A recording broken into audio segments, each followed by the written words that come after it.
something for it. Gentlemen, you can't fight in here. This is the war room. I love you. I know. What you just said is one of the most insanely idiotic things I have ever heard.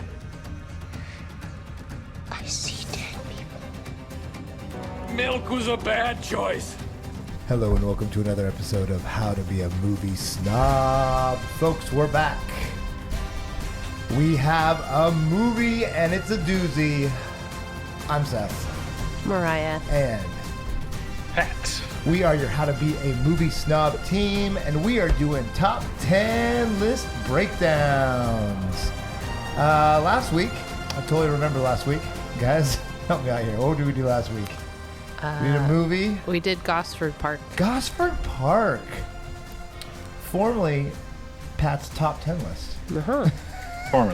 Formerly. Or as many of us would call Still it. hovering around it. No. Or as many of us call it, a really good episode Of Downton Abbey. of Downton Of Downton Abbey. Yeah. It's a really good episode of Downton Abbey. Like, they really brought the stars out for that one episode of Downton Abbey. And I appreciate them doing that extra effort. The episode before that, we got whisked along, was it to Ireland, I believe? Oh, yes. Well, we got to Ireland. experience John Wayne in a way we've never experienced him before. Yeah. Never will again. Well, no. Rest in peace, John He is Ford now and John Wayne. Deed. Is he Scottish now? Yeah. I just switched aisles. Speaking of Scotch and gin, we have a new movie this week, and this week is on my top 10 list. Although they say gin, I don't think they're drinking gin most of the time. I think Contro. Control, yeah. A lot of Was alcohol mentioned. is drunk in this movie. I think, yeah, a lot of different types. A lot of different Certainly types. some bubbles. It's very good for, if we're doing a podcast that centers around, drinks and movies, this has got to be up there in quotes for movies that are drinking. It's got to be up there for sure. This is World War II, takes place during and set very much as it happens. This is a movie that kind of defined the main actor's kind of persona. Even though he's done movies like that before, you kind of can't not think of this movie when you think of this actor. And maybe the most famous movie that that the main lead actress also is most known for as well. This movie, while it's never technically taken the top spot of a top movie list of all time, it is often in the argument for... It's always right there. It's always right there. I have yet to see a list that it's not included on. Yeah, it's not one of the ones that gets demoted here and there. And It often stays. top 10, top 5. Shoot, top 3 even. It's always in that conversation.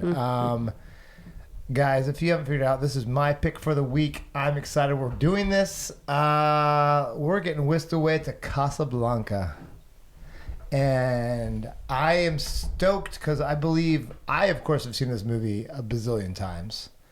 Mariah, you've seen this before? A bazillion. Several. Several Not quite times. a bazillion, but several. I've seen it quite a bit for only having seen it in the last 20 years. I've seen it quite a bit in the last 20 years. Pat, but am I correct? This is your first time watching this movie through. First time, long time. Yeah. Wow. It's like, I think a lot of famous movies and the fact that, I grew up on cartoons, I knew lots about this movie. Yes. Without having seen it. And, it's in every clip show in some way or other. And, the lines, I was well aware of many of the lines that Yes. I'm like, that's the context in which it was said. Yep. So yeah, that was definitely a first time. Wow. I'm kind of jealous actually, because when I first watched it, I didn't expect it to be as watchable as it was. Being from 1942, being not in the realm of wanting to watch snobby movies at all, just be like, oh, maybe I should watch this, and I couldn't believe it. I think I'd put it to in this kind of old timey romance movie genre, which I don't think it really is. There's a heavy romance, but it's like, I don't know, like more dramatic Gone with the Wind or something. And so it just never felt like a thing I was like interested in. Sure. Probably because, again, I as a wee boy, it was like sappy stuff. As a wee boy, yeah. Which is like in there. Feelings. But like even too much touchy feely. I was pleasantly surprised that there was romance, but that there's quite a bit more happening in this movie than I anticipated. Yeah. And it was Give us kind of give me kind of some of your fun moments without giving too much away. Just kind of give us like oh, I didn't expect that, or this is right what I expected. Like kind of give us like those moments where you're like, oh, I didn't expect it to go this way, or because this it really is such a quotable, if not the most quoted movie of all time. All due respect to Princess Bride, also on my top 10 list. Man, you're gonna get so many people. On that one. Kind of give me some of those moments as you watch this from front to end. Because I'm sure you've seen clips here and there for sure. Yeah, a ton. And I think it was just really interesting seeing how all those pieces started coming together, and then. Because we'd done Maltese Falcon before, being like, aha, the usual suspects, as they say. And then I think just being kind of struck, like you said, how watchable it was pretty right out of the gate. A little bump in the like, what's with this narration for like 2 seconds, but then never returns. Classic.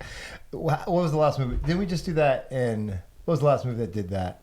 They were like, why did we have this narration at all? It was in the Tree of Life. John Wayne. Oh no, it was John. It was Quiet Man. Yeah, I was like, what's up with this? But I loved that narration. I don't. The funny thing is, at least that narrator said who he was. Yeah. In this one, I think it's just disembodied voice. Unless that was Laszlo, I don't know. He was the historian setting you up. It was funny. So though. That was weird. I don't remember then it went away. The Earth part at all. I watched this movie how many times, and I still forget the intro. Like I'm like, oh yeah, I guess we're setting up the world situation here. Just keep glazing over the learning part of it. Well, it's obvious what time it's. Yeah. I mean, if you didn't know it came out in 1942, everything about it is early 1940s. Right, so. But I mean, how much of World War II do you know? Or rephrase. What part did you know this part of World War II? Did you realize like where people were migrating out of and getting stranded? Pre-Pearl Harbor. To get out of there. Yeah. Like the whole refugee piece of it, the Northern Africa part of it. Like that was like, it was interesting to me to hear the narration because I was like, I guess it didn't occur to me how people got out of there. Like, yes, I knew people were getting out to avoid, but the fact that people were stranded and how difficult it was. And for sure, when I first watched this movie, I would have had no idea. The route they took. See, you needed the globe. 43-year-old Seth, unfortunately, has a deep dive on a few World War II books. Well, yeah, I know a lot about World War II, but this was kind of, I forgot about this piece. And it's the French, you forget the different like aspects of because we actually fought against the French during World War II, who had been taken over by Germany. So there's all these aspects that you kind of forget about that are like the awkward parts of World War II that you don't want to know. But this is that fun. Look, get out. No, fun is the wrong term. But it's like the get out. There's that adventure of getting out before it's too late, which is a common theme in a lot of. Well, and also having like both people from Axis and Allies sitting there cohabitating, fairly peacefully, Yes. The last stage where the enemies can look at each other across the table. Yeah. Sing songs. Very fun.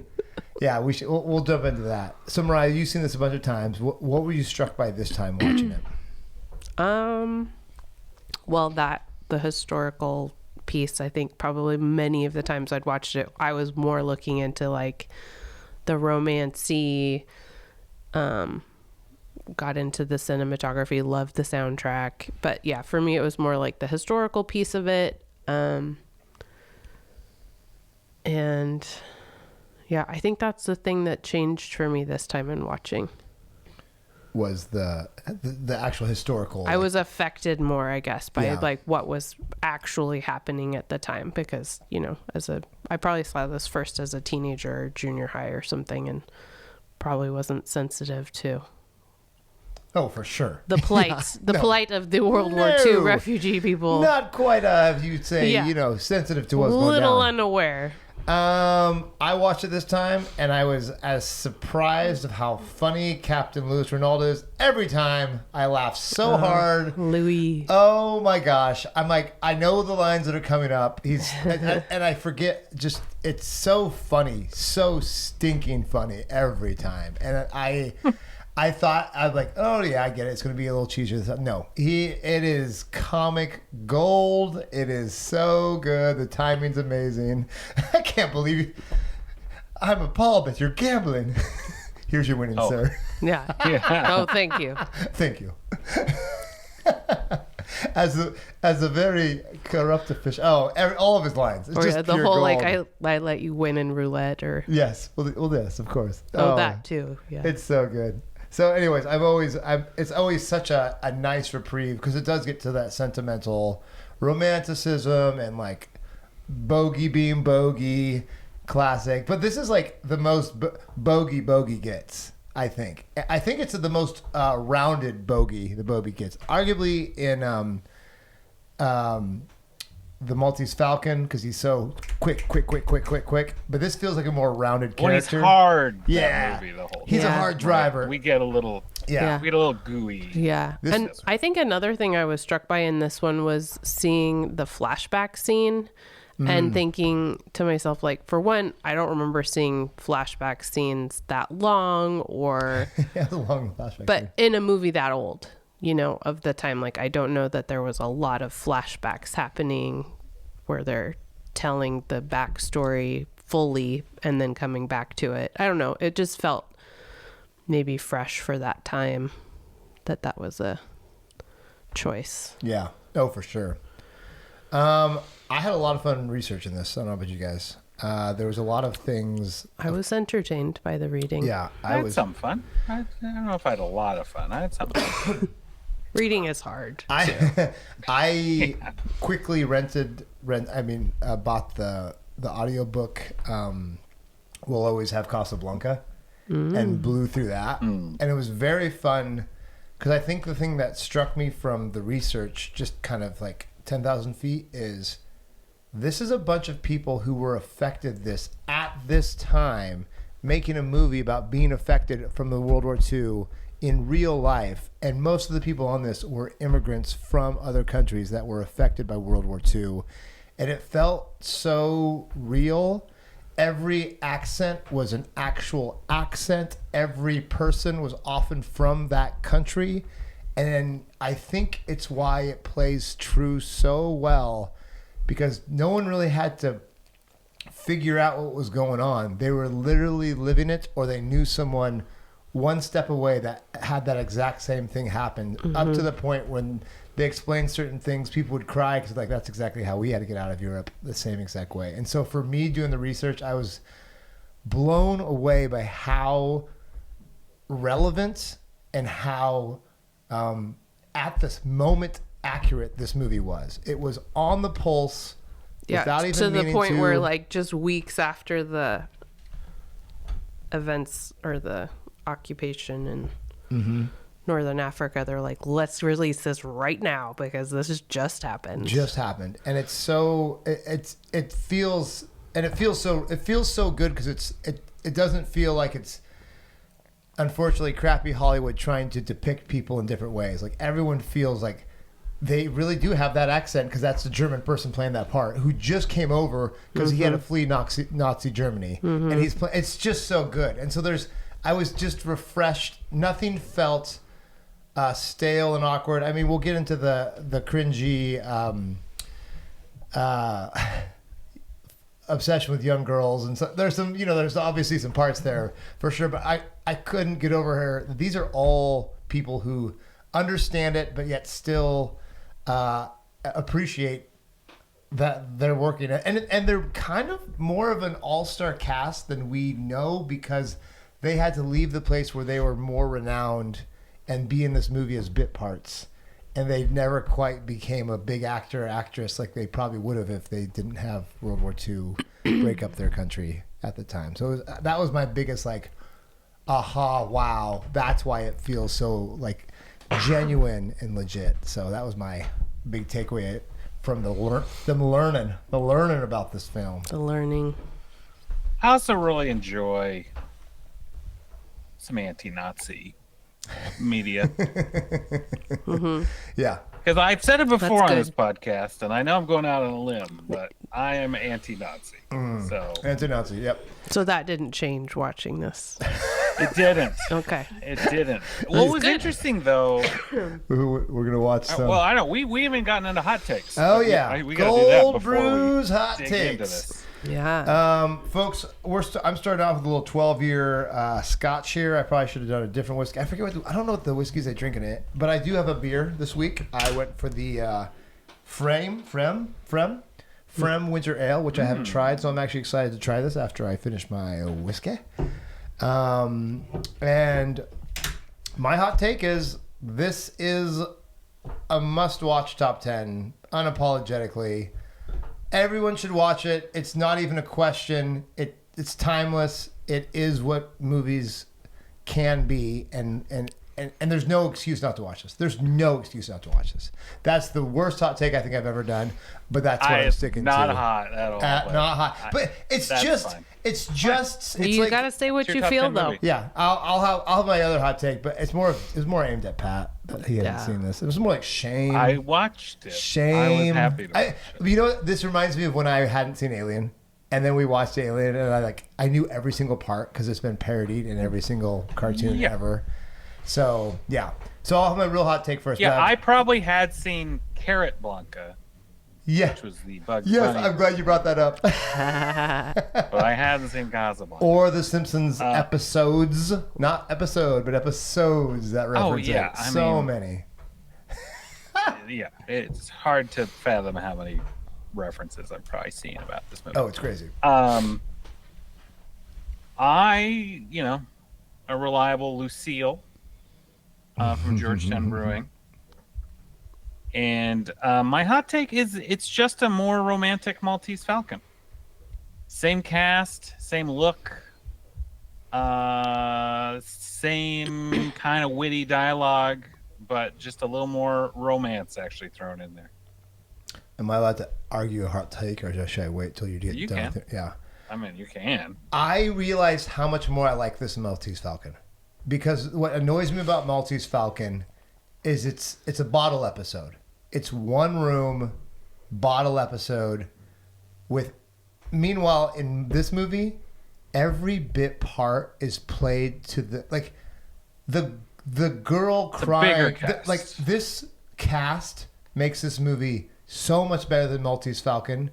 It's insane because every single part, because they have 3 times the cast, 10 times the cast as Maltese Falcon, and every single bit part knocks it out of the park. And so that's why I would argue, I'm like, no, Maltese Falcon is 3 of these actors who are great and they're awesome, killing it. They're all doing a great job. But this movie has 20 great actors and actresses just I didn't say it was killing better it. No, I'm just telling you. or worse. It's just Maltese Falcon is 1/10 the movie. That's what I'm saying. Whoa. Yeah. That's your what hot I'm saying. That's a hot take. That's a hot take. So my argument's a better hot take than the other one. I'm I a mean, better. it's a medium Yeah, take, I like maybe. that too. So, because again, I don't not like Maltese Falcon, but I love this movie. So that's it's just so much. The world building is so much better. The Well, Feels- it's the real world. Yeah. exactly. I mean, 'cause it's- it's the other bit of it. and Maltese Falcon is a 1 episode detective novel. It's an episode. To me, Maltese Falcon feels like it's a good episode. This feels like a good beginning of a world building. So that's where I was like, yeah, no, Maltese Falcon is maybe. Okay. Here's my hot take. Maltese Falcon would be a good one episode of this movie. if this was a series, Maltese Falcon would be one episode of it. That would be my hot take. There you go. Okay. There we go. Coming in hot, Mariah. All right. Eventually. My first hot take was real lame. I apologize. Well, listeners. I'm following Seth's Original lame excellent hot take. idea by having whiskey. No, not his hot take at all. That's fair. And then I will complete my Night. Casablanca night with some rosé bubbles. Yeah, so we got to Not celebrate. fancy in a champagne glass, but you know. We can't all be in France. No, we can't. Occupied France. But my hot take, and I agree with the comparison to Maltese Falcon for sure. But what Casablanca was missing for me in comparing these two movies was there just was not enough Peter Lorre. Yeah, fair. I agree. Don't disagree with that. This would only be better with more Peter Lorre. Like Yep. if he could come back and towards the end or something. That would have been cooler. It's the same feeling I had with Hero. My favorite actor in Hero dies first thing, and Peter Lorre gets knocked out in like the first scene, and it's like he steals the scenes. Everything so he's in, good. he just steals the scenes. It's not even fair. And in this, I feel like he does. I really liked him in this. You know, it's not so much heavy in his voice. It's more, or he was so much more of a caricature. He's not a in child Maltese murderer. Falcon. Yeah, or him. Yeah. And then this, he's doing a great job acting, and he's funny and He's so good. sneaky and Monsieur Rick. yes. And it's so Oh, sad. excuse me. Sydney, so good. Sydney Green Street, and him don't share any scenes, which is so sad. I just wanted them to share like one scene. Yeah. Thought that would be great. I think that was seeing him come in because I definitely Peter Lorre was first, but then I think that's where I was like, aha! I see This what you're movie doing is there. just full of characters. Uh-huh. And then I totally agree, Seth. Like they all were interesting. The German, maitre d' server guy was really funny, Hilarious. and the Russian bartender. So and, good. Mm-hmm. Even the Nazis were great. The guys who played the Nazis were like, Whoa. the irony of the guys who played The actors playing the Nazis, not the there we go. actual There we go. Nazis. the actors who played them were actually ran away from Nazi Germany Jewish refugees because they were Jewish. Which is this. The irony of this movie is all these refugees against Everyone in this movie is fascism. affected by what's happening. Oh, it's so good. It made me appreciate the movie so much more. I'm like, why does this feel like it's just like it was well timed then, and it seems well timed now. It seems like a movie that ages so well. Sure, except for the whole want to get a visa. That's a little rough, but historically, that's very accurate as well. But they As toned we've it way seen. down. Although apparently not the type they were trying to get. That wasn't a thing. Well, that wasn't a thing. That's what is Whatever. MacGuffin. The MacGuffin. Yeah. Yeah, it's the MacGuffin of the movie. Hitchcock used to call something fine. a MacGuffin, which it wasn't a real thing. It's just a plot device. Oh. So these papers are not real. They're a completely fictitious thing that has a signature of one person that lets you through all these countries. Yeah, that wasn't real. Much like the Maltese Falcon. Much like the very good. Another MacGuffin. if There's you will. no Falcon. There is no Falcon. Except now it's on Leonardo's shelf. I think he bought the. So the other thing that did strike me, maybe we're ready for it, maybe we're not. Same cinematographer as Maltese Falcon. Ooh. And the shadow play, I feel like he went a little more nutty in this one. Oh, for There's sure. that scene with Rick opening the safe and he's just fully silhouetted. Yep. And I was like very down for all the fun Yes. lighting, Loved shadow stuff. The shadow Like, yes, on. this guy Yeah. is the king of black and white. Having a good time. Yeah. And he had a good run, Arthur Edison. He did the original All Quiet on the Western Front and Frankenstein. Wow. And Maltese Falcon and Casablanca. Wow. Mm-hmm. Like, that's pretty Thief good. of Baghdad in 24. Wow. Good stuff. And like iconic, like he is who I think we think of in these eras Yeah. visually, right? If you know, the old horror and then any noir, it's Yeah. like this guy. Yeah. Gosh, I want to watch So something that was in color. I was he very does. excited about it. Yeah. Which made me shocked that John Huston didn't direct this, because I was like, it's all the same. I was like, oh, okay, well, it's the same cinematographer. Yeah, that makes sense. But And the then- director has his own exciting stuff too. Oh It's yeah. like a career maker. Launched a lot of people. Go on, Mariah. So the director is Mike. I'll be honest. I did not know much about Michael Curtis at all. So Michael Yeah. Curtis directed this. He's not well known like Houston in my world. Like I didn't know him as like a Ford or a Houston or a Capra. So this guy was like obviously, But he did silent for a long time too. Launched a lot of careers. Also directed White Christmas. So Yeah, you know. I I've seen saw his that. work and Yankee too Doodle many Dandy. times in my life. Yeah. Adventures of Robin Hood. Yeah. Yeah. So, So yeah. Impressive. definitely showed up in my life more than I anticipated. Yeah, for having not known his name just until you're reading up on it. Yeah, he sure has touched a lot of people in the Hollywood. Not I don't think literally, but Well, maybe, you never know. I didn't read the whole biography. For another day, folks. Another day. He doesn't look very friendly. His pictures do not. Did any directors of these times look or act friendly? Well, Houston looks friendly.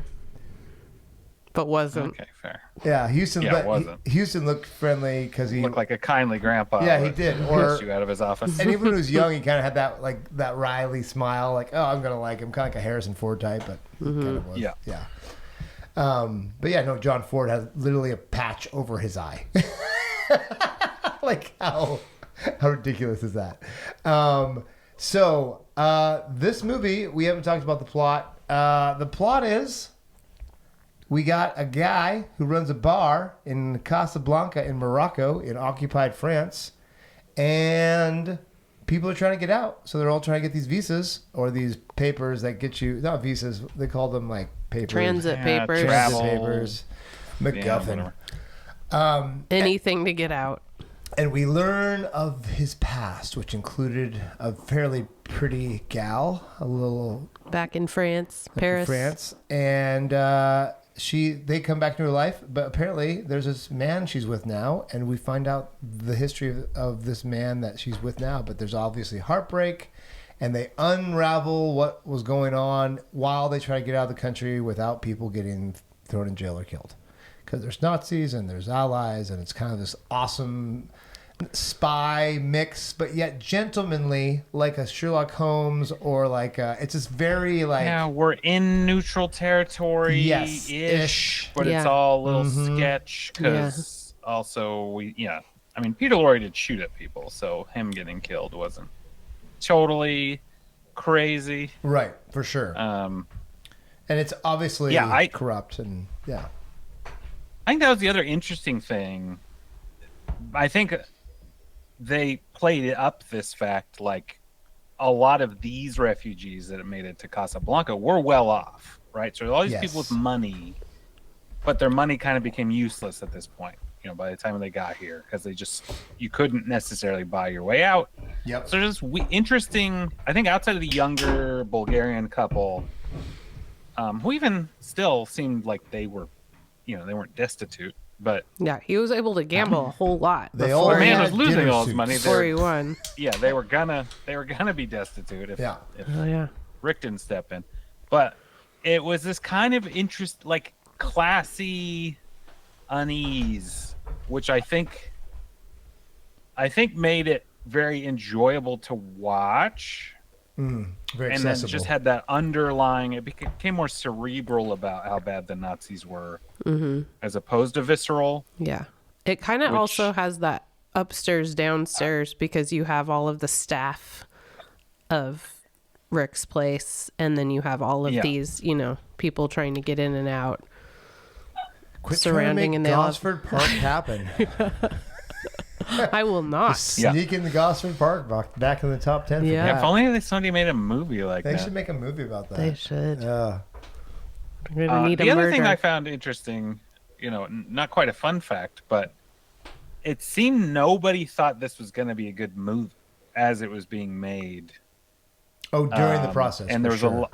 Yeah. Yeah, there was the script wasn't finished when people signed on. There was a lot of also all these acting contracts from back in the day. It always blows my mind how much that was a thing. Oh yeah, These swapping sort of people indentured out. servants.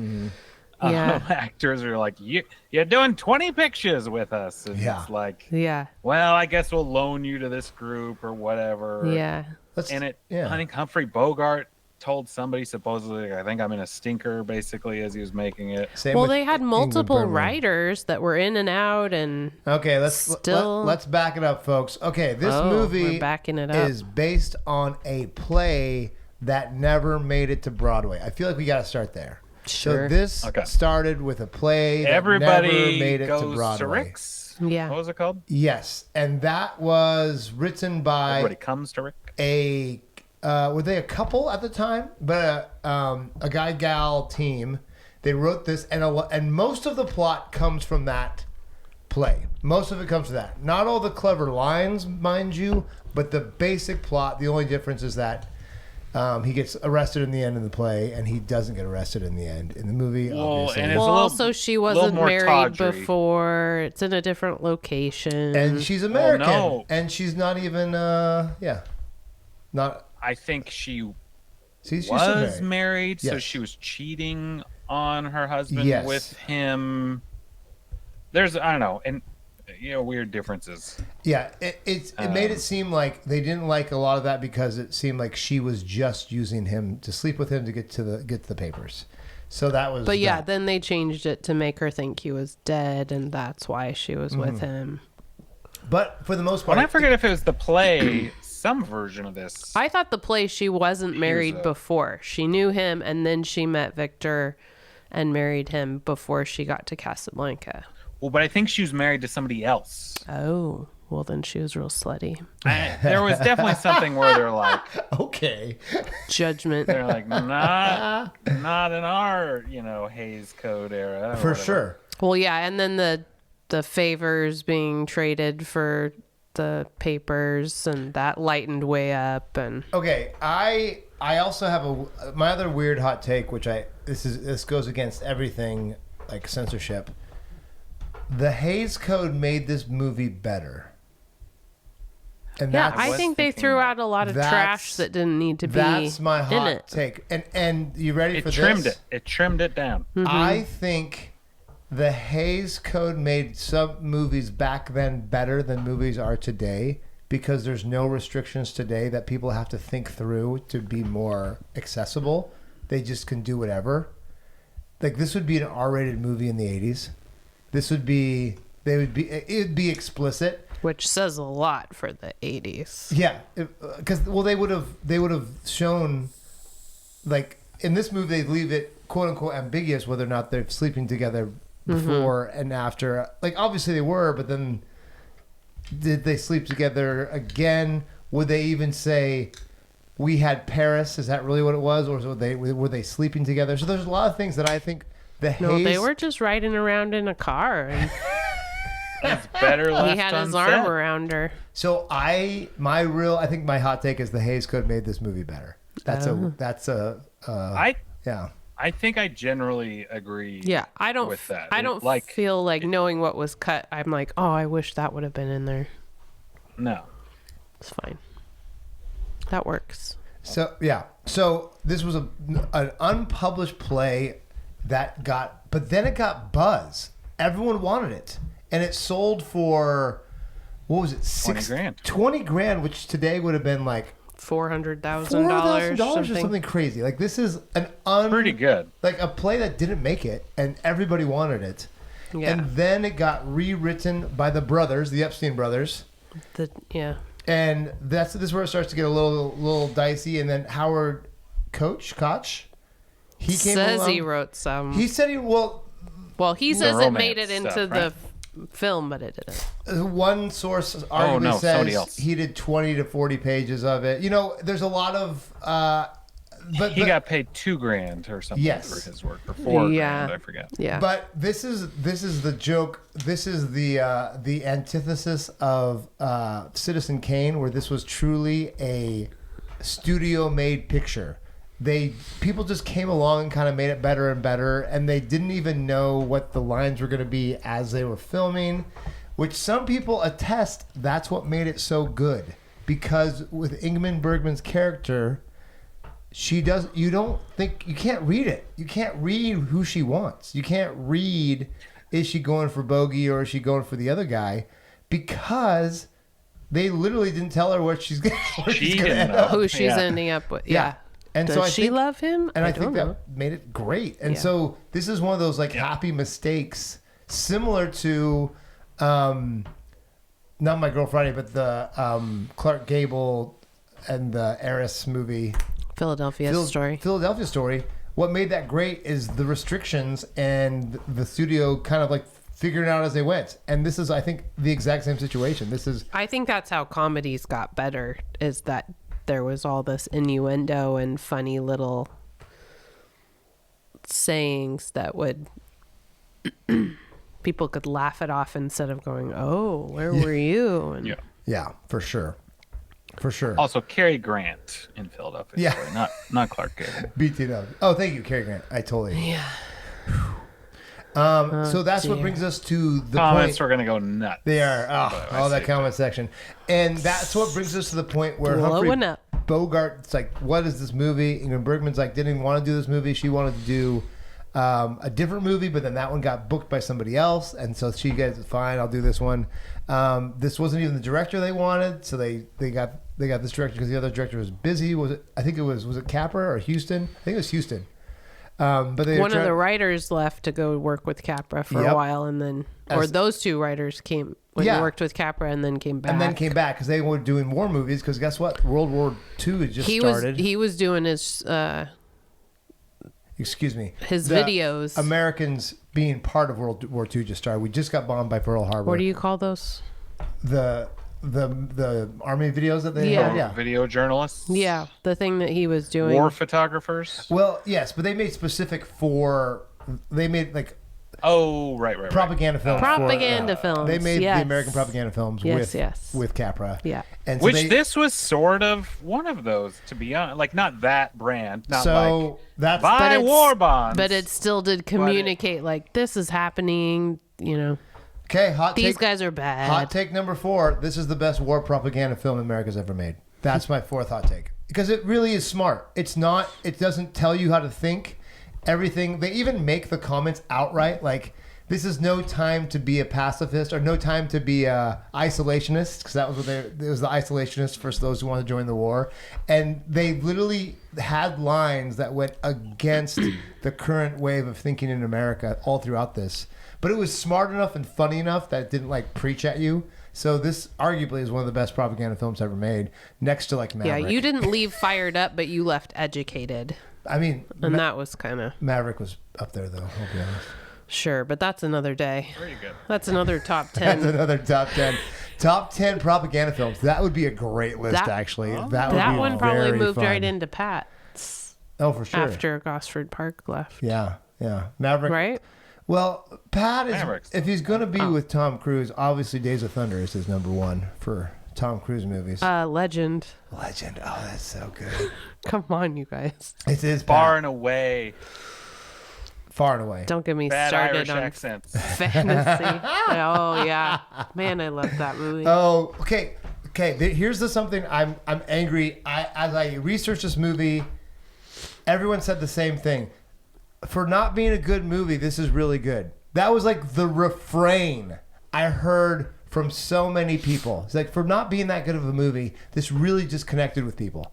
And I heard that over and over from like snobby, like in the reviewers or what? Kind of like, or even like Ingmar Bergman or like people talking about their film. They're like, yeah, for this not being that good of a movie, it was her most famous, so it's she should exactly have right. Well, she should have shushed about that. She acknowledged it later in life, but early on, she's like, I don't get it. Like it's for it being such a like, couldn't figure out what was going on. Like this movie, it's not. Like, they don't say it's not a good movie. They say. There's a lot of movies that are better than this movie, but this one just seems to connect with people better than most movies.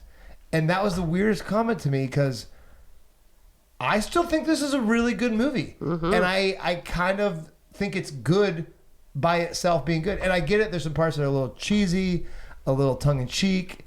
And to be a quote unquote snobby movie, you got to be depressing and you can't have light or fun or joy or happiness. I get that. However, it's a little corny, but there's still good dark moments, and it's so hard because like this would be, you don't compare this to Citizen Kane, but I guess my question is why don't you compare this to Citizen Kane?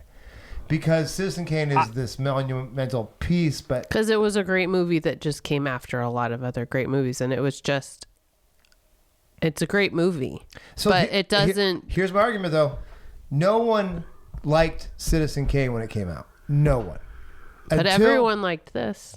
And everyone liked this and continues to like this age after age after age. Well, I think this movie also just the timing in which it came out and the...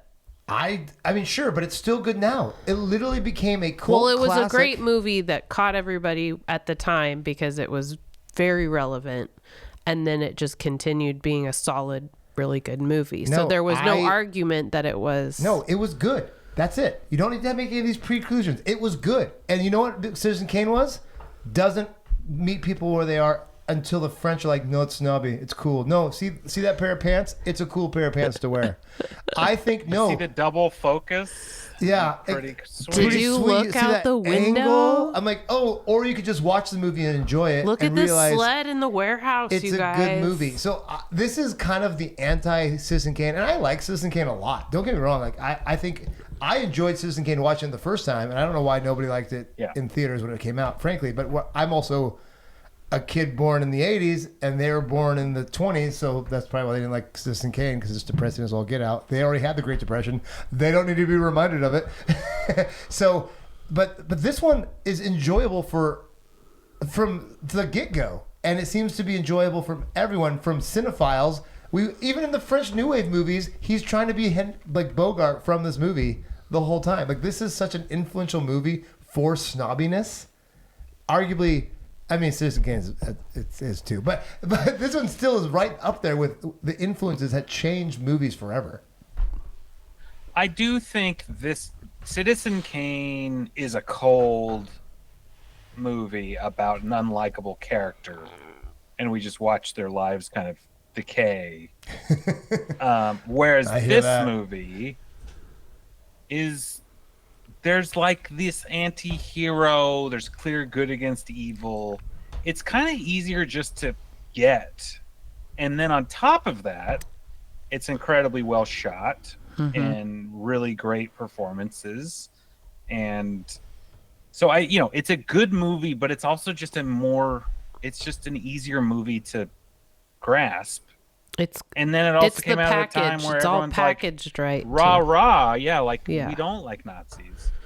And so I think it feels less snobby because it's not asking us to like get past unlikable stuff the whole time. Oh, I see what you're saying. Yeah. You know? Do you know what I mean? Like, it's not sure. It's not a hard movie to watch. There's no in any real way. Well, and you watch it knowing that Rick is going to do the right thing. Like, he's a good guy. You see him doing all these good guy things, even though he's like grumpy and won't have a drink with the patron, the customers. But, Citizen Kane, there's like no hope. You're like, oh, this guy's going to turn it around. No, he doesn't. And he never was going to. I think because there's also that like glossiness to the hardship. Like the pickpocket guy, you're like, haha, he's just like funny. I thought he'd come back in a more relevant way later. Yeah, me too. But he just kind of had his two moments where he's like, "Watch it." What did he get? Scoundrels. Oh, yeah. Scoundrels everywhere or something. Yeah. Who did he pickpocket like 2 or 3 people in this? It was the couple early on, and then somebody at the bar later. Yeah. And that was it. But it's like Crime's got a charm to it. It's a little bit more like The Sting, or these things where we don't mind con men if they're not evil. Yeah. Right? Like everyone's running a con, but we're not horrible. And then you do keep hearing about Rick like fighting for these underdogs or anti-fascist things, and so you're like, okay, he's a good guy. So there's never anything where you had to, it's not like Schindler's List where you're like no hope. Yeah. facing true horrors right in the face. Yeah. Laszlo mentions being in a concentration camp, but we don't see it. Oh, I got something and to it's say just about that, easily too. the rewatchability about it too. It's not so dark and upsetting that it's like, boy, that was a really good movie, but I'm only gonna watch that one time. Yeah, I don't want to watch that anytime soon. This is It's definitely no, like, if this is on TV, you're like, yeah, I'm gonna watch some. For sure. There's only 2 parts that maybe have, when he first lets Peter Lorre's character gets captured. That's the one time you're like, oh, this guy doesn't care. And so that's the one time where it has like some like, oh, I don't like him as much. That's the only time in the whole movie where you're like, I don't like him as much. But I think he cared. I think he just was like, I'm also not going to get arrested helping you. Sure. Get out of here. But it was like, what was he gonna do that he had like 2 seconds? Totally. He's like, hide me. He's like, what do you mean? They're literally off It's a screen. They're movie. looking at us right now. What do you they want me would to do? find a way. And so there, but you're right. There wasn't that real life tension where people are gray. You kind of knew who the good guys and the bad guys were. I mean, Greenstreet's character, With his eyebrow raises. yeah, but he was still on the good side. So you're right. There wasn't like this. Although the most morally Just a bunch of corrupt travel agents, really. yeah. except for the other ones, like kind of a predator. Like, And oh, you that's want to go like to the United his States? good friend. Huh? Louis Renault. Yeah, Renault's kind of a Renault. predator. That's the other Yeah, part about that. the code hid enough of that. And it was where, supposed to be way worse. Yeah. Yes. Yeah. Like For sure. literally trading sex for. Which he was criminal going to. tickets or That whatever. whole scene with the young couple, that was pretty explicit. Yeah. Yeah. But also you could kind of go, shiny sure. objects. I'm not You like could fully act going to like face it. this. Yes. Or that he wanted to bankrupt that blonde who would be coming in next, so she'd have no choice Yes, exactly. or right. whatever. And you're like, Yeah. And does that I a- don't and love does a that, lot. but I'm not being forced to watch it. Right. It does gloss over the real horrors. And the other thing that was interesting, when they said concentration camp, this is 1942. We haven't seen the concentration camps yet. People didn't know what they were. Right, so they didn't know how to Yeah, make that's also somebody kinda feel wild. affected by it. He Did you- certainly wasn't really thin, and how was he already out of it? He was you scarred. we didn't know any of that then. We knew none of that. No one in the world had he seen one yet. mentions he lost a lot of weight. So people were like, he looked different or something. He's like, well, being in a concentration camp or whatever. And he had a big scar, which I think we're supposed to assume he got in the concentration camp. But yeah, like what Band of Brothers taught me Yes. is like it still was kind of hidden till 45. Until 45. This was made in Right, 42. which makes you wonder, like, how he was out of one already. Like, how did he get into yeah. He one? escaped. It's not real. He's a wily one. Yeah. So that's why it's not, and because they didn't know, they just assumed it was a prison camp. Like Yeah. the way it's written isn't like a concentration camp; it's another prison camp. Not like what we ended up knowing. Exactly right. So this is Right, because if this was released in 42, we didn't know. So it's very that was the part where I'm like, oh my gosh. But we knew something, right? We knew enough to know there's a thing People called a are being concentration held. Exactly right. Yeah. I'm surprised it was called a concentration camp. I was very surprised at that. I figured they'd just say I was imprisoned by the Nazis. Detained or- prison Yeah. camp or Yeah. something, a work camp. But to say that I was in a concentration camp, Yeah. and then all of us are like, you're wearing a dinner suit next to the Nazis. And you have, like, a sexy looking scar. and you are still like cool with that, and like, oh yeah, I spent some well, time and in the just concert. any Yeah. authority Like, how did he get away? Yeah. So That's what I'm wondering. Like, how is he out? And it's but like, again, we didn't know what that was then. he immediately was like, well, you're in charge of this area. I'll do whatever you say. And then they like, let's have a cordial conversation at Yes. the police station. And you're Which, if what you knew is this? concentration camps, that would no longer be on the table. Everything is not No. what you thought. So that's when people still thought the Germans were not the Nazis that we found out them to be. We figured like, yeah, they didn't like Jews. Yeah, they're trying to take But over they the were world. still bad. But they're still bad. But they're not like we knew they were bad from we didn't World know War they were. One, but But that's not even. See, World War That II wasn't the Nazis. and the World War One wasn't bad because it was all cousins. These are all cousins who. No, literally, all the leaders of, It's of just a the real world. family fight. It but it was. wasn't bad because they were cousins. It's cousins. 'Cause Cousins fight, you guys. They do, and sometimes they take their whole world and murder them because that's why people are so mad about World War One because everyone's like fought it and there was no real reason. Archduke Franz Ferdinand was Yeah, killed. and even Franz We're Ferdinand. all gonna Why are fight. we involved? It makes no sense. And it's because a couple of cousins want to be more powerful than the other cousins because they are all related. Because there And was so, just one bad Thanksgiving dinner.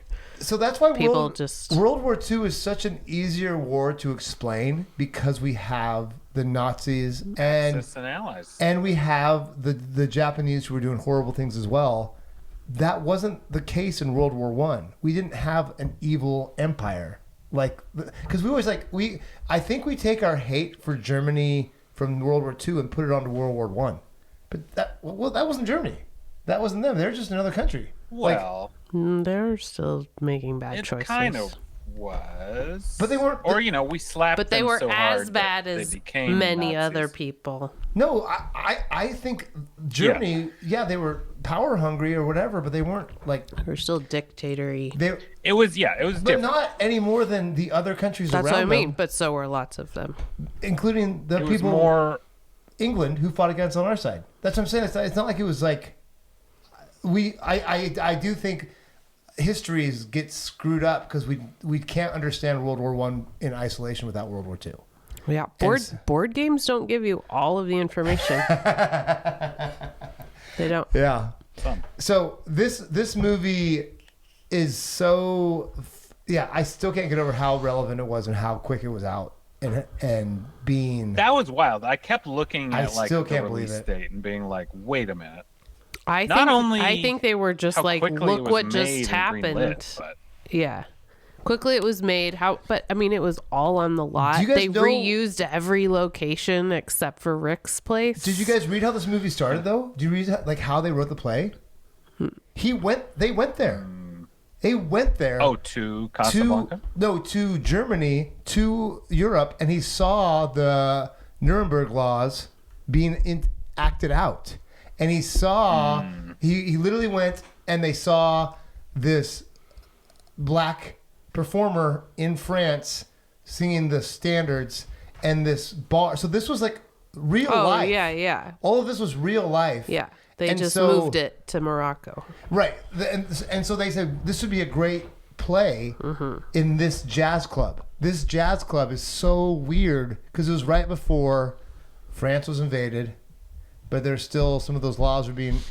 And so it was very. That's what's the best thing about this is that this was written before it all went down on the world stage, and we get to see it. This is actual history. Of not exactly like places, it's not like, but it really is. This is one of those pieces that you're like, this is history, and this is a treasure because, despite the witty repartee and the beautiful actress who's one of the most beautiful humans alive and one of the coolest actors who've ever lived, it's still very exactly what's going down at that time. And so it was I just couldn't get over how real it was. I thought it was just clever writing. But this movie is a timepiece. It is a historical timepiece. Yeah, it was happening. You learned a lot from paying attention to this. I don't want to say it's as important as like Schindler's List, but it really was kind of a well, it's a little more palatable. Yeah, well, but it's what you need to see to realize because we weren't anti-Nazi at all 2 years before that. People were starting to have the and the Warner Brothers, of course, were the first studios to go against the Nazis. By the way, during this time, I've read so much on this, so I feel like we've talked about this over and over again, but I'm just going to restate He's this. going to regurgitate the book. Regurgitate the books. Plural. What a nerd. What a nerd. Well, all of the studios were so afraid of offending Germany because Germany was such a big customer base for movies that they would never stand against the Nazis, despite what the Nazis were doing us going to war against them. And so the Warner Brothers studio was the first one to put out an anti-Nazi movie before we went into World War II. So they actually looked like they knew what they were doing. And weren't they the B movie studio at the time? They weren't one of the top. They weren't Columbia, but they were definitely the more risque. They were like the A. They're in between the A and the B. They weren't MGM, but they weren't as low as Columbia. Right. Can we talk about how great Dooley Wilson is in this, Sam? Oh, yeah. Although I was a little upset when I did my research. That he wasn't playing the piano. That he wasn't playing the piano. He's a drummer. It's okay, but he's singing. Which is great because they didn't want him to. I know. I thought that was really cool. That's a great fun fact. It's a bummer that he's not playing piano because that's kind of heartbreaking. Also, the studio, awesome that he's singing. The studio that lent him to Warner Brothers paid that studio $500 a week. Is that right? And they still only paid him $350 and just pocketed the $150 a week because that was his contract. Yeah. Like, we're making a lot of money renting you out. It's got one of those Uber deals. Ugh. Yeah, it's the worst. You seen what Uber drivers make compared to the actual? Oh my gosh, I don't want to know. I should know. It's crazy.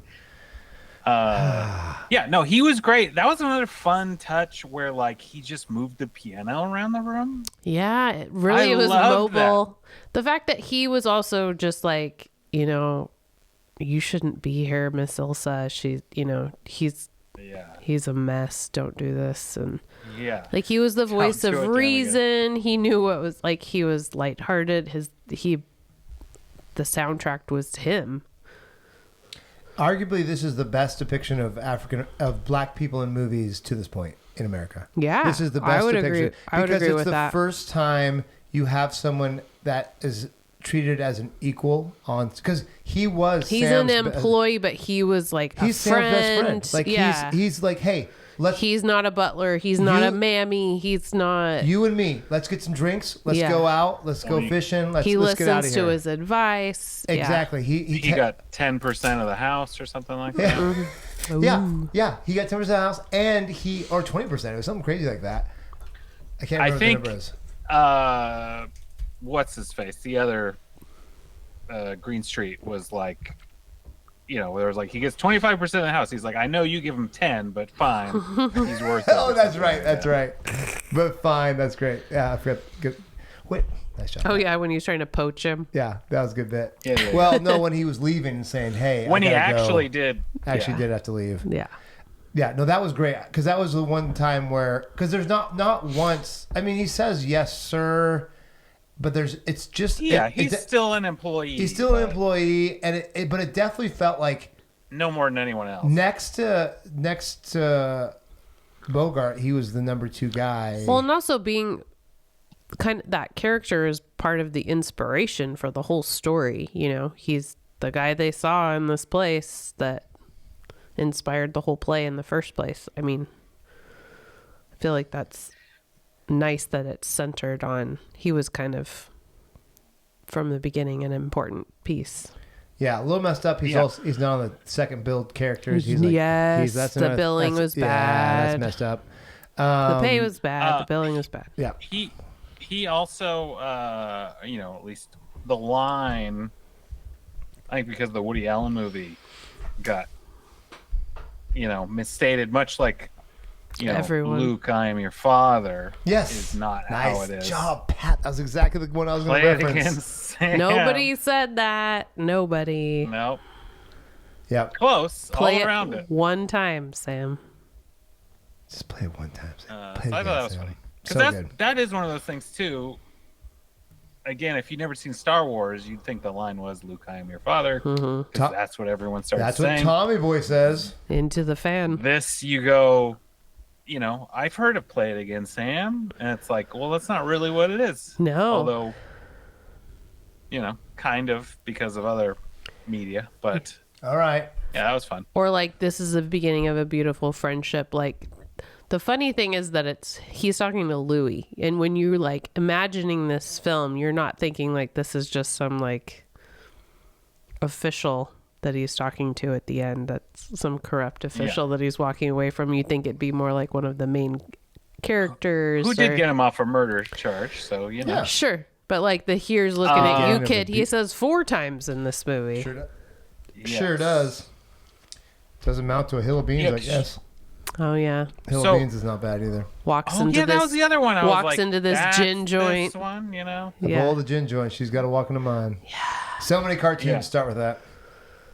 So Yeah. good. And so, yeah, that apparently was improv'd by Bogart. Yes. And then they kept bringing it back. Mm-hmm. It's based off, it was a common-ish saying, which is one of those like weird, you know, here's looking at you. It's like something. here's Johnny in The Shining. That's just Jack Right. Nicholson being. Well, also the beginning of a beautiful friendship that was dubbed after the movie was completed. Right. Like they were gonna say something else about Yeah. him being corrupt or something, some banter Yeah, that they and had, the which would have been producer was fine. But like- then you go, Let's do this. Louis, this is the beginning of a beautiful friendship. I mean, that works so much better. And the kiss me like this is the last time you'll ever kiss me. It was, I don't care about Hitler, just kiss me. That was like the other line. Not as romantic. No, Not as romantic. but I don't know that they mentioned Well, and I think- Hitler so much any other time in the movie. Not really. Just No. Nazis. I think that gets back into why everyone was like really uneasy about, is this even a good movie? There's a lot made in kind of the edit or as they were going or as they were improvising. Like the script, even though it won an Oscar, wasn't all there, you know, at filming. And, Pat, let you know, me- like that last line, the producer was Yeah. like, we should add this line, not a writer. And so there's this weird dynamic. But anyway, it makes me understand why the actors would have been like, what is this movie? Yeah, Is it I even think any it was good? just a lot of happy mistakes that turned this into the masterpiece that it is. It wasn't like well orchestrated where they had it all together in the beginning and they're like, now execute it, and that's going to make this amazing movie. I think there's just Guys. like amazing incidents happened that led them to this. Like these writers not left quite for a One while Car and Wide. then Oh, they you came don't back. steal my thunder, Pat. You know where I'm going. Don't steal my thunder. One car away. Guys, One car away. guys, you obviously don't know how real movies are made, because if you've seen real movies like anything that Wong Kar-wai or Terrence Malick does, the actors don't need to know. You just need to it's shoot none of it. your business. And Just do until what I tell you They to do. show up to screening, and Sean Penn's like, I thought I was in this movie, and I guess I'm not. It's not your business, actors. You don't need to know. I'll tell you what you need to know, and I'm going to edit it the way I want to edit it. So, no, it's just the way good filmmakers make it. Take that. Take that, Coen I mean, Brothers. I think Wes Anderson. Wes there is Anderson. magic. This is the anti-Wes clear- Anderson. Yeah. Well, even hot within that, take. like as long as there's enough structure, you know what the point of a scene needs to be, then you can allow for some freedom, you know, within that. And I think that's where some magic can happen and some looseness. But You know, you say that, but Also, very unsettling. Bergman didn't know the point of a lot of her scenes. She's like, she would just go in and she's yeah. like, I guess I'm doing this. They just Which- lit which her if it and was- filtered her beautifully, and that was the important thing. Yeah. Let's make her Only eyes from her left twinkle. side. Yeah, make the eyes twinkle. Oh, I didn't notice that. It wasn't, except for when she did that she thing. prefers her left side. Yeah. And so you will almost always see her from her left side. Thank goodness. Maybe this is a good segue into the fun facts. Oh Fun yeah, I facts. was gonna Here we say go. Are who we was ready for fun who facts? was maybe going to be the actress instead. Oh, you guys can do the that one recasting. too. Yeah. Well, I just know one. The other ones I didn't recognize names, but Hedy Lamarr was possibly going to be. And I know that they traded Ingrid Bergman for Olivia de Havilland. Yep. The studio swapped them for this. That, again, treating actors like baseball players Yeah. or whatever is Love it. hilarious. I to Oh, love me. it you want to so borrow much. this one? I'll take your Actually, first. no. It's not like baseball players. It's like Yeah, soccer. no, it's it's like players. football players. It's because this soccer players. We say America because they do that in Premier League all the time. They're always like trading players and Loaning giving a players on player loan. In baseball, you trade, they're stuck. You can't like loan them out to the Yeah. Phillies for the playoffs There are and then bring them rules back. about it, Yeah, yes. there's rules about that. How fun would that be? Oh my gosh, it was just two super teams. That would every, get every Yeah, you thought October. your season was over? Your season is not Oh, over. you're the Cy Or Young just Award be winner? really epic trolling, right? If you're out and you're like, all right, we're going to send our star to your team. Yeah. Because Oh, we just want you so to funny. beat whoever else. I'd be Red Rover, Red Rover. Oh, the list is Shohei good. and Mike Trout could have been doing stuff the last. Oh my gosh, poor Mike Because- Trout. Oh, Mike Trout, just find another Poor team, buddy. Mike Trout. But yeah, Ah, so Fun the facts. other one, which I was reading, which also was getting refuted, as you find on the internet, was like Ronald Reagan was considered, but Yeah. it's like no, he wasn't. Yeah, but you read But he's mentioned. He wished he was I don't know. considered. so it was in the trades, the Hollywood trades. They used Ronald Reagan because he was an up and coming star, and so they did that all the time. They just throw some young star. Bargaining chip or something. Well, just so their name would be in The mix.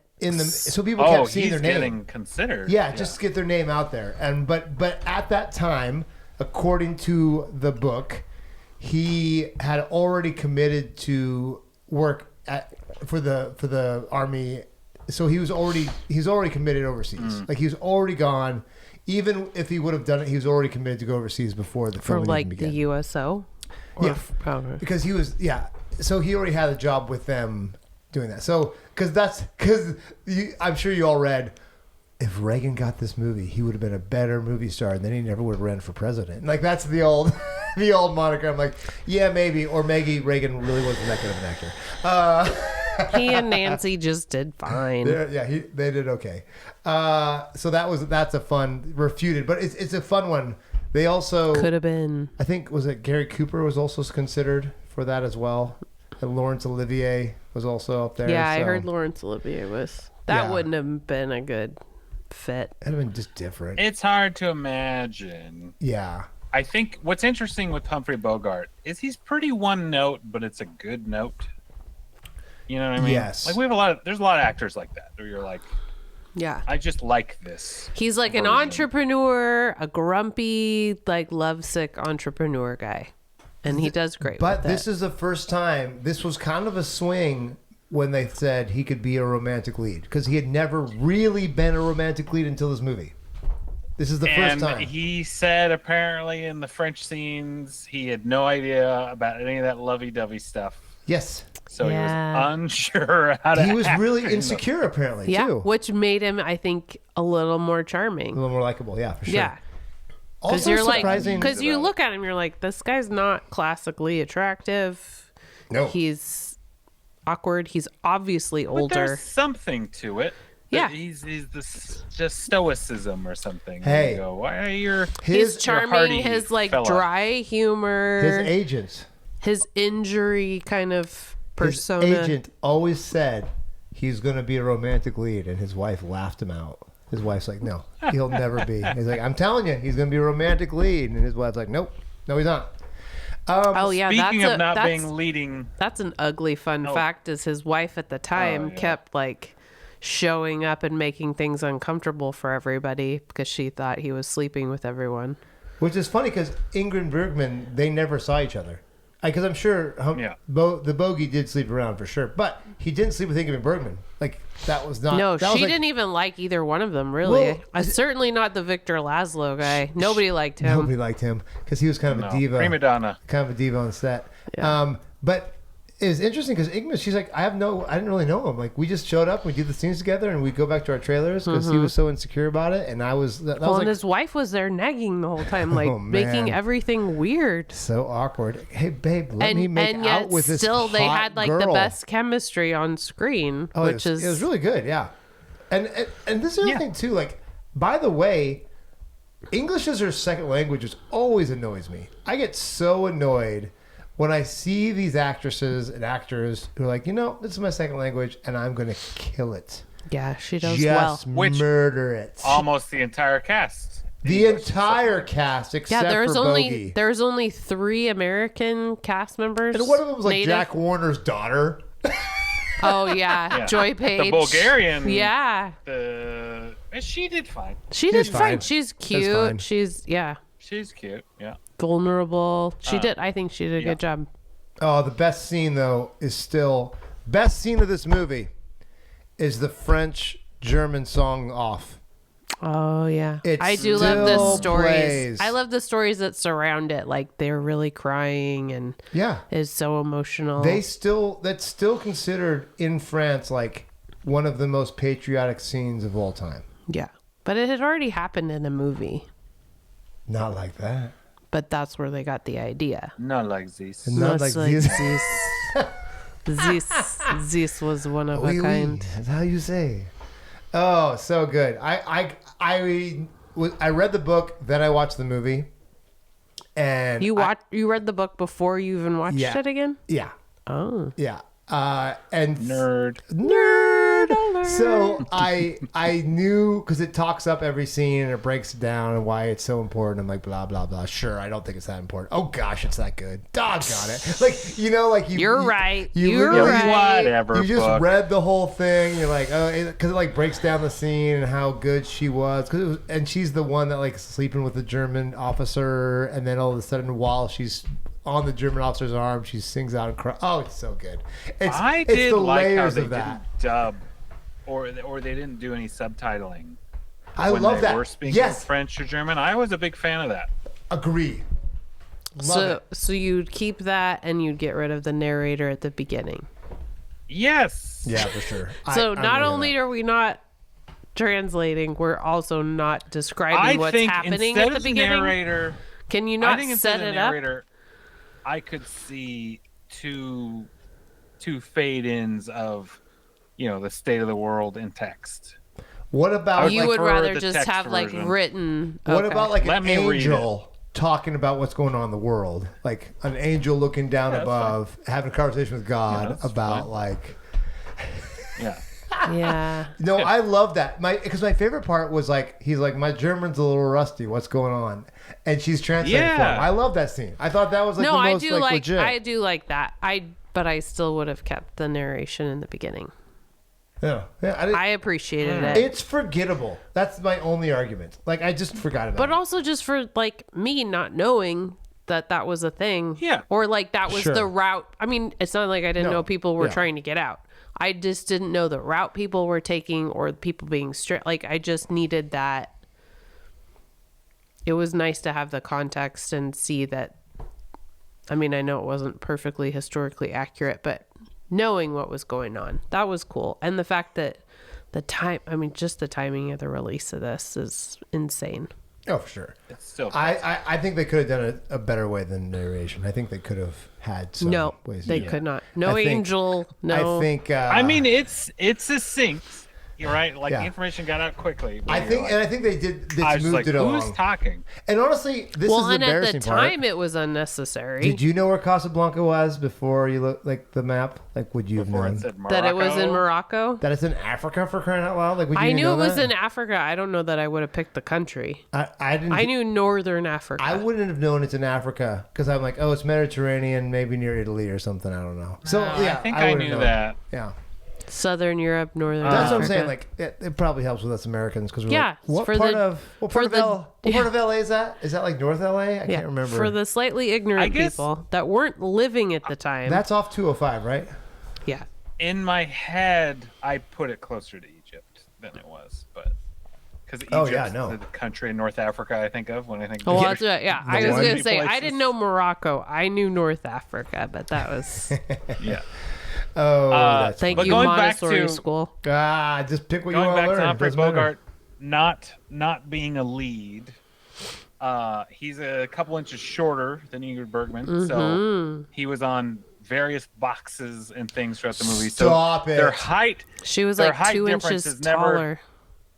is never quite consistent. They That's had her so slump funny. or whatever. So he got the Tom Cruise treatment. So was Peter which worked well. So was Peter Lorre that much shorter than him, or was he Peter still Lorre's standing little. on boxes next to Peter Lorre? I bet they still had him stand up Because like boxes if they he made needed to him be look the very big tall then, and then you're realizing she was taller than him. It's like, well, what are the actual heights of these people? That's funny. Yeah, they did a lot of good I mean, camera angles. I to thought kinda Peter hide Lorre's that. pretty little. Well, yeah, they had him sitting on cushions, like when they were in Paris, sitting next to each other, so he was bigger. It's pretty funny. Yeah. And then apparently Michael Curtis is Hungarian. Did you read this one, Mariah? This is a funny one. So his accent sometimes caused confusion on the set.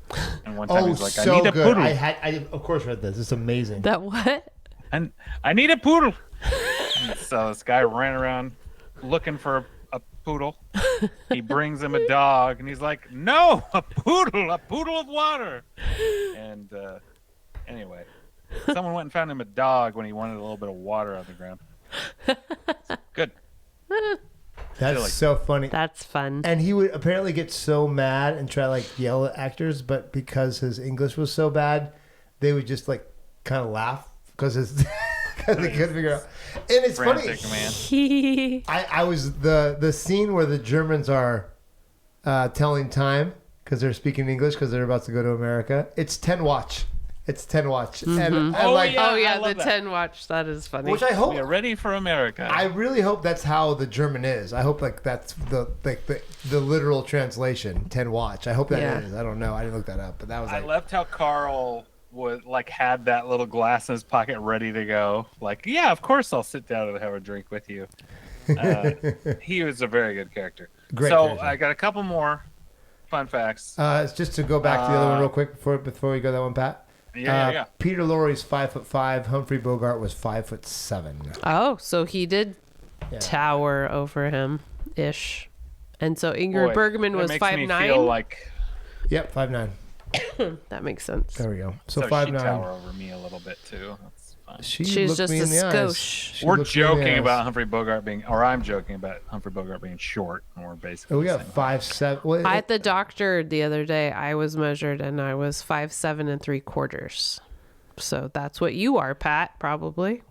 Or maybe 5'7" something like that. a Pretty half. A skosh. Yeah. Well, you know, I'm the little brother, so it has to be shorter. Yeah, sure. Wild stuff again, because we're in the war when they're filming at the airport at the end. They couldn't have any lights on, Yeah. and so that's why partially why it's really dark. And they also had to film some of it on a set, and because they couldn't build a set that big, they had a miniature plane with little people dressed up as like crew. Made I of watched the movie cardboard looking for that. Plane. Yeah. Yeah, and I was like, they look proportionally, it all seemed fine. So I was like, what is happening? But I read that a few places that there were little people next to a littler plane to all make it look bigger. no way. And then apparently they took that plane and it's part of like the crash plane wreckage in Jungle Cruise and Walt Disney World or some such thing, which is fun. no but way. again, Yeah. I don't know how much any of that's true, but it's fun. Yeah. And then the last one, Mariah, this is a fun fact for us. There's two fun facts here. The Epstein twins, Yes. one of two sets of twins or three sets of twins to win an Oscar because they won an Oscar for writing screenplay. Yeah. Also, their great-grandson was one Theo Epstein, who helped lead the No. Chicago Cubs First to of the all, 2016 Stop World it. Series. No way. First of all, he helped the Red Sox first, then he helped your Cubs. when I saw that they were Epstein's, I worry was about like, that so oh, much. are they related to Jeffrey Epstein? That's what I was thinking too. I was not thinking about Theo. I was not thinking No, about not Theo. the bad Epstein. That's The good cooler. Epstein. Way cooler. Yeah, Nice. yeah. Also, he broke two curses, the Bambino and the Billy Goat. But the one this family cares more about. Is the Bambino. Sorry, Zach. Yeah. Whatever. Hey, Is who's the got Billy Goat. got a special on Netflix? Not the Cubs, all right? That's all I'm saying. Yeah. I know. They should have one. They should have There's one that- soon. It's, Not yet. They I haven't actually watched. I haven't watched Shirts actually that one yet. and they the have make- one excited on to. YouTube that's actually really good. about the Cubs breaking the curse. Oh. So there's one on YouTube, but the one on Netflix for the Red Sox is so good. It's so The good. 30 for 30 for that was amazing. I haven't watched Oh, the new for one. sure. But no, the other one, they're just misfits. The Red Sox are just misfits. It's so great. You just hate the Yankees so much when you watch it. It's great. It's so great. One thing we can all agree on. But anyway, it's the wow, that's a good oh, one. so there's only 2 sets of twins. That's freaking great. the Epsteins and then the Theo Epstein, Lowensteins. grand nephew of Julius J. Epstein. That is great, Pat. That is great. Grandfather and great uncle. That's So amazing. Theo Epstein. Pretty crazy. Yeah. I I love was that. like, what? Great. Or those There your you go. fun facts? That's a great. I have a fun Those fact. are couple- all my fun facts. I have a couple. One's a sad fun fact. Oh no. So Conrad Let's fun Veidt, the one that plays Major Strasser, the Nazi guy that was visiting The head Yeah. Nazi. the Nazi. He died shortly after the filming of this, like very shortly. How come? Wah, wah, because he died. Because he was old. Oh. 'Cause he was born in the 1800s. You know, he was only 50. Oh, I I was don't like- know why he died. Oh. Because I didn't read that much. But also, the pickpocket guy has one of the longest careers in cinema at 80. 80 years worth of films, that guy, the pickpocket. Wow. So he was Yeah. like 100 when he stopped doing stuff? Or? Billion years old, that Right. guy. He was. Kurt Boyce. Sorry. Boys. Conrad died playing golf. Oh, what a way to go. That's great. 1901, 1990. That's like the dream. Did he have a heart Kurt attack or how did he Boyce. die? Or did he get shot? Did he get shot by Humphrey Bogart?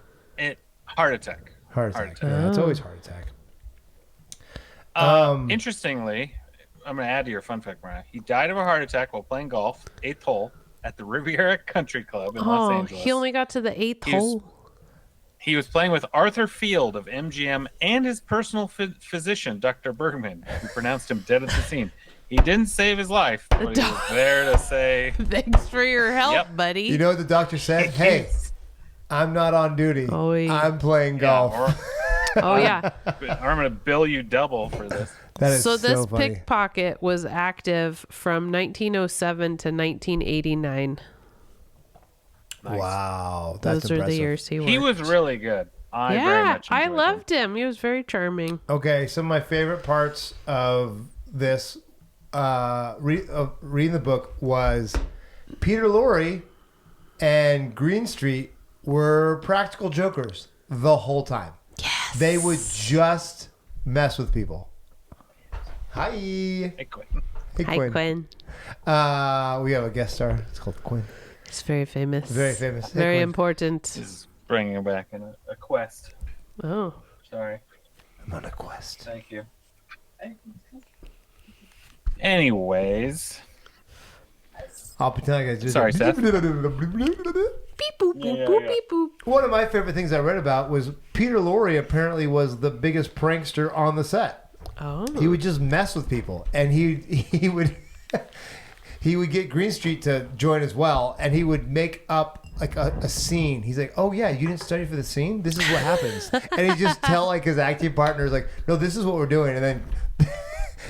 Try it. It's just, and they mess with the director as much as they possibly could. He just loved just messing with. So it's funny because like Peter Lorre is like this is.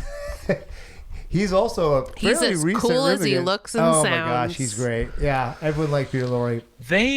That feels like it fits so well with the characters they play, is that they're like, you know, kind of rambunctious, or what's the word I want? Like, Yeah. there's like a Lighthearted. playfulness Yeah. to their conniving, you know, bad guyness. You know, like Greenstreet, every time he's like, you know, he's lying everything he says, He just but has he'll a like smirk. cop to it right away. He has a smirk And you're like, every "Oh, of time. course," you know. You're like, I'm Yeah. about to kill you, but I'm gonna wink at you while Yeah. I'm doing it. Yeah. Or, But we're having fun. Yeah. We're having That's kind of fun nice. I'm larger than life, and I'm joking with you. for sure. And this kind of really was like the breakout movie for Ingmar Bergman. Like this really was like their first big role in America. Yeah. Because Intermezzo is like the big snobby movie before this that everyone Sure. loved. Which should be on our list, Which right? it is on our list. It's on our to watch list, but we haven't watched it yet. Once we get through this. But top this is 10. kind of like the big like movie, and she didn't realize it'd be what she'd be known for from all eternity, frankly. Yeah. But it ended up being that. Also, this movie is kind of all of Humphrey Bogart movies are so good, but this is still like his most quotable lines. There's nothing that compares to this, and.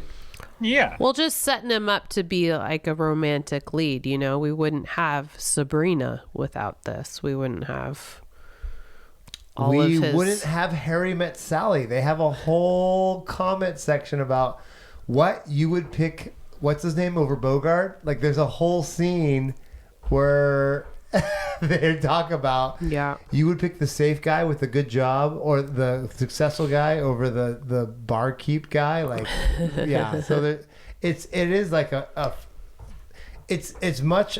I still think Wizard of Oz is maybe more so, but it's one of those that just changes the cultures of films in so many ways. I don't know. So I don't know if we.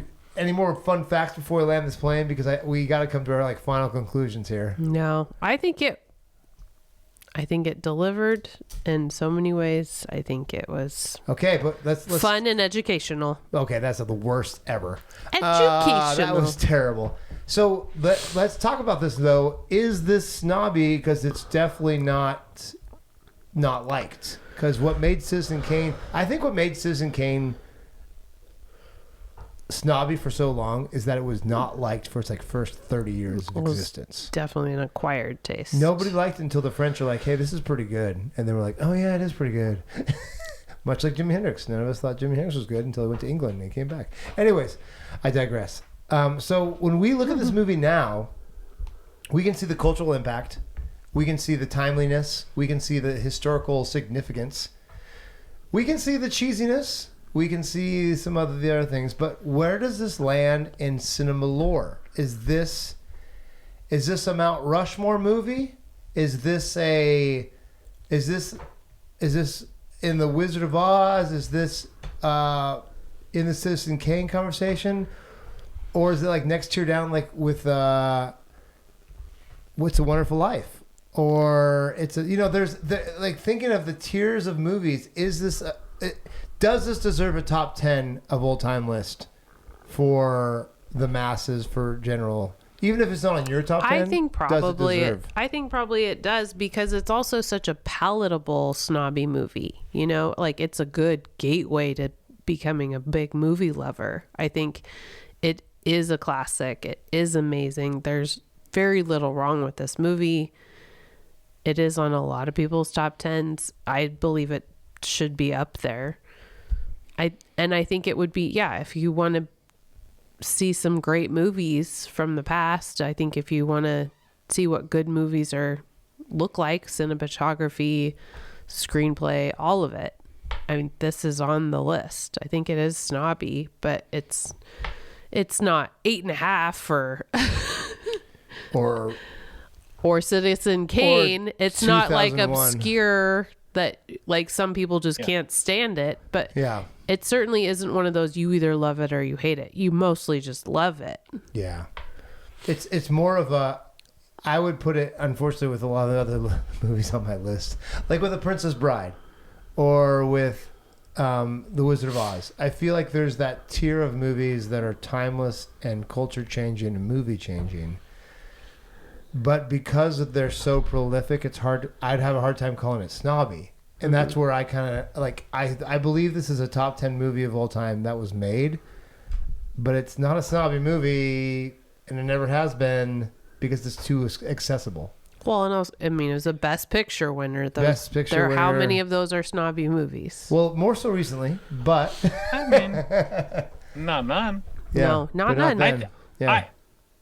I think because we don't live in 1942, there is an inherent snobbiness for people now where it's like, no, watch this movie because you will recognize a billion other movies you've seen since Yeah, then. you in know this where movie, the right? source material comes from. You know where the Yes. cartoons got their characters. And Yeah, there are tropes that you will recognize that came from this movie, or at least people in this movie, and the vision. Like, I do think it is snobby, not because it is,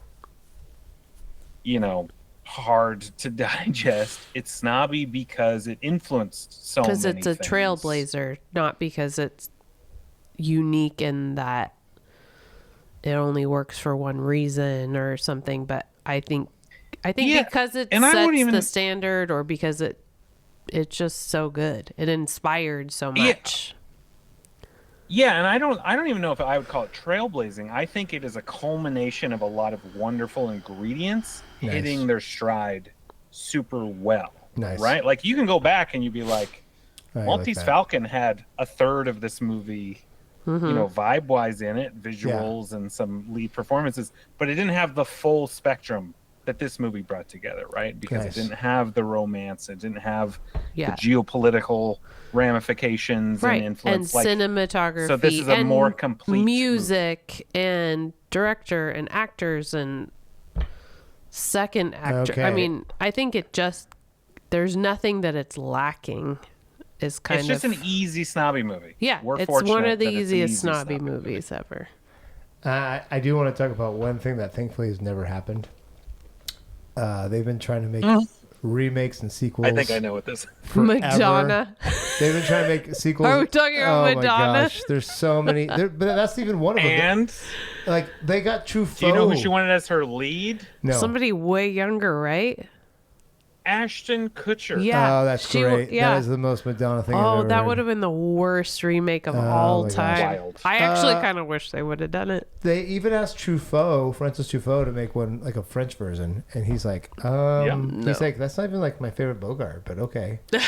So that was kind of interesting too. There's just a lot of they kept trying to remake it. Thankfully, it never got remade. Thank goodness. Well, there's definitely versions of this kind of love story, love triangle kind of thing, but So here's another thing though. hopefully they're set in space or Uh, in the ocean. Or My argument. This is a very good movie. is this Pearl Harbor? Oh no, that movie sucked. Oh Yeah. So Which teaches you a lesson: don't do it again.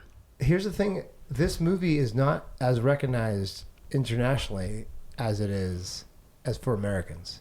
So the AFI Because we list, won. the AFI, but it's not on the Sight and Sound list, Oh, but it's on the AFI list. So like the 9800 movies, it's number 2. 2001, The Thrills is number 37. 2002, The Passions one is number 1. I don't know what that list is. It's number 4 of the best hero of all time, with Rick. aw, Which is that's kinda fun. charming. The only song that's higher than As Time Goes By is from The Wizard of Oz, of course. Over the Rainbow. Out of the Not Ding top, Dong, the Witch is Dead. out of the top 100 Classic. quotes, 100 quotes of all time, it has 6 of them. One of them's not real. Here's looking at you, kid. Louis, I think this is the beginning of a Philippines. beautiful friendship. Play it again, Sam. Play it, Sam. Play as time goes by. It's funny, so they have the real one there, but that's number 3. Yeah. Round up the usual suspects. We'll always have Paris. And of all the gin joints and towns in this world, she walks into mine. Hill of Beans isn't in there? No, isn't that crazy? There's another 3 Or lines in maybe there. not today, maybe not tomorrow, but soon and for the rest of your life. Yeah. Oh my gosh! I'm telling you, this movie, and not to mention, I can't believe you have you. I'm appalled that there's gambling in here. Like that's still like my favorite line. And then it's the number 32 of AFI is most inspiring movies, and it's number 3 in the top 10 2007 100th anniversary edition. So it's made the number 1 on one of the AFI lists, but it's not ever been on the Sight and Sound list. So it's a very interesting. That might be like cutting into the snob. It I'm is- curious if internationally it got dinged because when they did release in neutral territories, They changed they it. basically changed edited the it. entire Yes. thing. Yes, they did. They edited the crap out of it, especially in Germany. Some kind of rocket scientist Yes. who discovered some thing. yes, That's they who did. Victor Nothing to do with Laszlo Nazis. was? Oh, it's yes. crazy. And they removed. They cut 20 minutes out of this already fairly short movie, to be honest. Yeah, it's like 100 minutes. Also, a reason it's doesn't feel so snobby. It's hour 40. That's true. This does It's not pretty tight. push And then push your you patience cut out level. all the German stuff, the Nazi stuff, and you somehow make him a fleeing nuclear scientist, or I don't know even what he was, but nothing to do with the movie. It's like the cold Definitely wouldn't- fusion. Yeah, I don't think it would play as well either. Yeah. The only thing I'll give it why it's snobby is because when I looked it up on Google, it says people also search for Seven Samurai, Parasite, Chinatown, Schindler's List, and On the Waterfront. I'm like, those other movies are all snobby and good, but this one's probably the least snobby. I mean, Parasite's new, so that one's a little hard, but at least it's in Korean. So, yeah. Okay, let's land this plane. We're almost longer than the freaking movie. So good. Yeah, no kidding. You have to edit it shorter. I'm least. not going to do that. Sorry, listener. Sorry. This movie is still on my top 10. It did Okay. not change.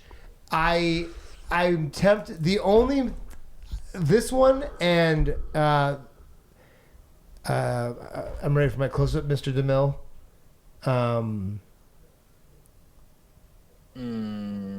Something like a hot? What is it? Avenue. No. Oh my gosh. This is awkward.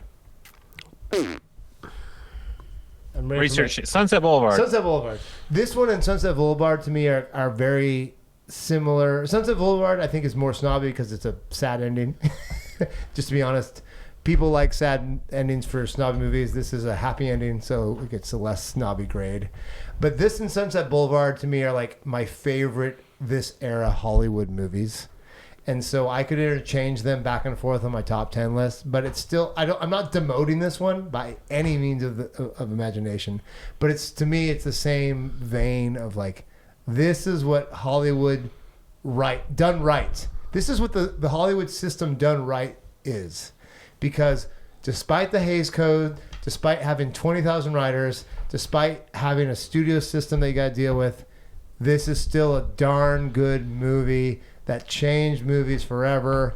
And you don't need to be a boy genius to make Citizen Kane. You can still be restrained and come up with some really good art that changes, that can feel the pulse and not be preachy and still have fun, but get your point across. It's still a good enough message that I agree with, that's timeless, that really is smart. It's a really smart film in a lot of ways. That's surprising because it's so fun. And when you can be smart and fun at the same time, because the other movie I almost put on my top 10 list was the movie about the 2007 crash. Oh, right. Shoot. A housing crash movie. That's so funny. I can't think of it right now. Too big to fail. Research team's on it. Oh my goodness. Movie. Big Short. Movie. This is embarrassing. The Big Short. The Big Short. Oh my gosh, The Big Short. Because it's the same thing. Like it's so real and painful, but fun and brilliantly done. And I appreciate that so much about this movie. That this is like some of the worst of humanity taken in a light, fun way.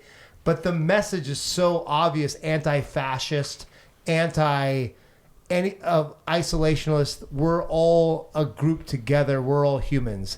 And that's not preached. It's not even like, but it's there in a love story that has, and so it's so good to me because I think what makes this movie brilliant is the message it's preaching and telling you about is so on the peripheral, but you accept it.